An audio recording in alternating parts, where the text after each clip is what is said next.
over.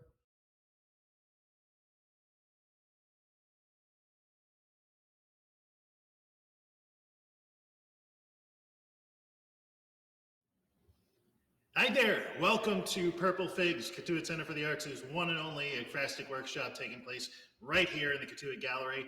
My name is Jason Mellon. I am joined here today by my dear friend and co-host, Kim Baker. And we are so excited to show you work from our current exhibit and a little bit of poetry as well.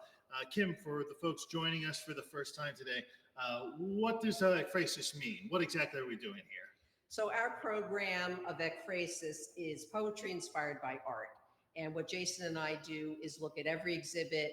We're inspired by some beautiful piece of art, and then we write poetry to it. We talk a little bit about what inspired us and what the response was, and hopefully inspire you to try the same. Either come down here, look at art wherever you are, but that's the basis of Purple Figs. Yeah, it's so rewarding, and it keeps the conversation of art going on and on and on.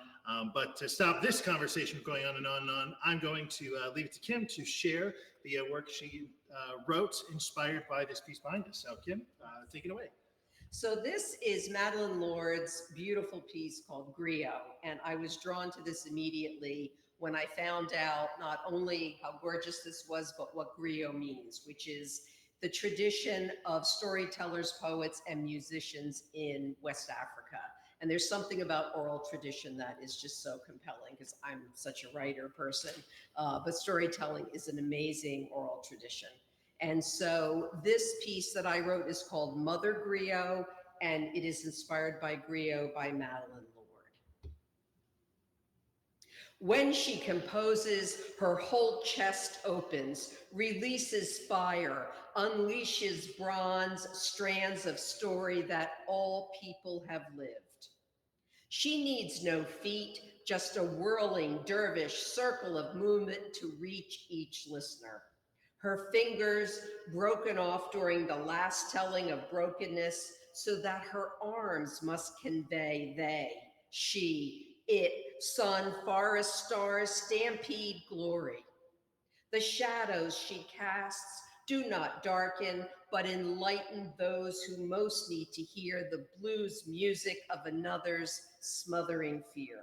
To know that even in the desolation of grief, her stories bring the pain and salvation of others, nearer and near, and they are never alone, but one.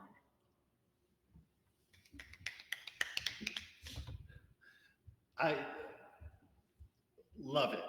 Love the piece. Love the action. Love that I'm able to actually watch you do it instead of sitting behind my computer screen. Yeah.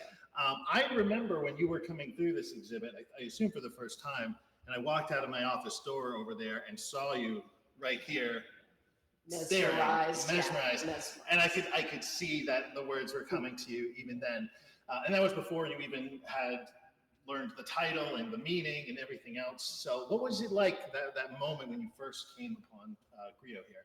I think that this is one of those moments where you look at a piece and even these shadows that the light, our beautiful curator knows how to do this so beautifully, that cast on the back. And there is just something about this metal contrast of colors here and the fact that she didn't have any fingers and she didn't have any feet, and yet it's so alive.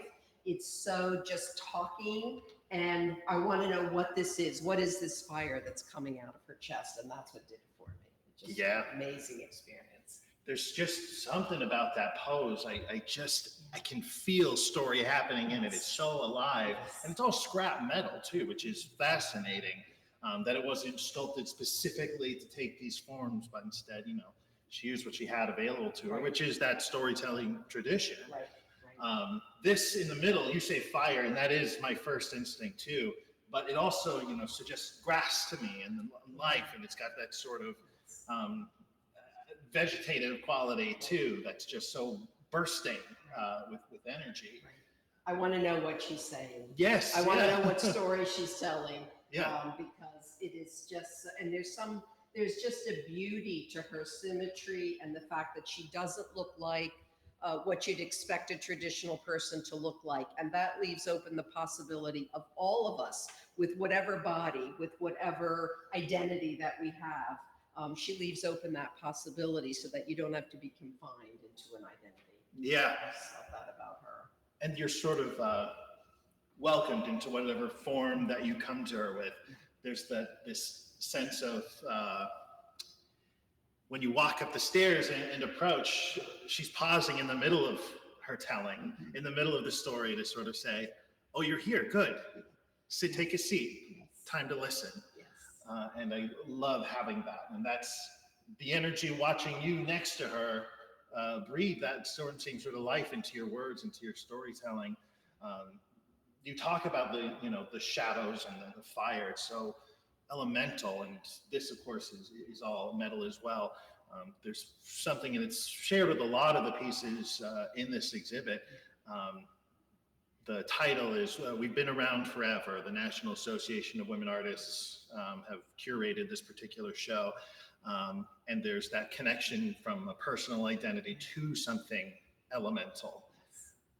And certainly there was fire in your words as well. Thank you. Thank you. I just love this. And, if you were able to be privileged enough to see a recent Black Box show, the one before, the one that just closed, it was about storytelling. And it was about an Indigenous person who's an incredible musician, and all these words and all this storytelling and music and poetry and whatnot. And we had it right here on campus in that form. And it just sort of makes a circle for me, because there's something about storytelling that is so rich, and yet part of every human being's, every person tells their family stories, etc. And it's a beautiful part of life, I think. Absolutely. And it keys me into all the many stories of the work in this exhibit. Normally we try to show you some, but our setup won't allow that today. So it's on to you to come by and check out this exhibit. It is gorgeous. It's got a couple more weeks here. Yes. And we'd love to have you come by, stop in, and share what you've written with us. Yeah. And speaking of storytelling, Jason's going to be telling some of his stories in the Black Box very soon. These are the bonus years. You don't want to miss that. We're doing all sorts of exciting things here, and it's all art, whether it's on the walls or it's in story form. That art is something you don't want to miss. Yeah, so please, certainly come see my show, but come share your art and your voice as well. Thank you so much for joining us for Purple Figs. We're going to take a look at the footage. We're not quite sure what it looks like, Yeah. but we hope we were mostly in frame for this experimental one, and we'll be seeing you all soon. Bye now.